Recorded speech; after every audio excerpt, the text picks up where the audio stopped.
இந்த சேனலுக்கு முதல் முறையாக வர்றீங்கன்னா சப்ஸ்கிரைப் பண்ணிட்டு பாருங்கள். கதிர் செந்தில் வந்து ராஜியையும் மீனாவையும் புரிஞ்சுக்கணும் அப்படின்னு சொல்கிறவங்க இந்த வீடியோவுக்கு லைக் பண்ணிக்கோங்க. இப்போ ஏற்கனவே பார்த்தீங்கன்னா வீட்டுக்கு தெரியாமல் இப்போ பார்த்தீங்கன்னா ராஜி வந்து டியூஷன் போயிருப்பாங்க, டியூஷன் நடத்தியிருப்பாங்க. அங்கே பார்த்தீங்கன்னா இந்த விஷயம் தெரிஞ்சு மிகப்பெரிய பிரச்சனை குடும்பத்துக்குள்ளே ஏற்பட்டிருக்கு.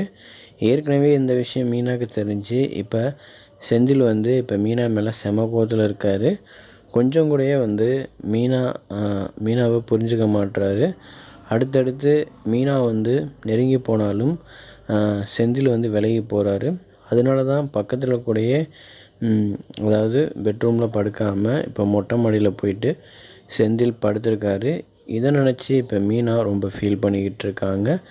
அதே மாதிரி ராஜிக்கும் இந்த பிரச்சனை இருக்குது. நீ வந்து சொல்லாமல் என் பேச்சை மீறி போன, உனக்கு பணமாக பத்தலை அப்படின்னு சொல்லிட்டு ரொம்ப காயப்படுத்தி இப்போ வந்து கதிர் பேசுனதுனால இதை ராஜி தாங்க முடியல. 2 பேரும் சொல்லி அழுதுகிட்டு இருக்காங்க.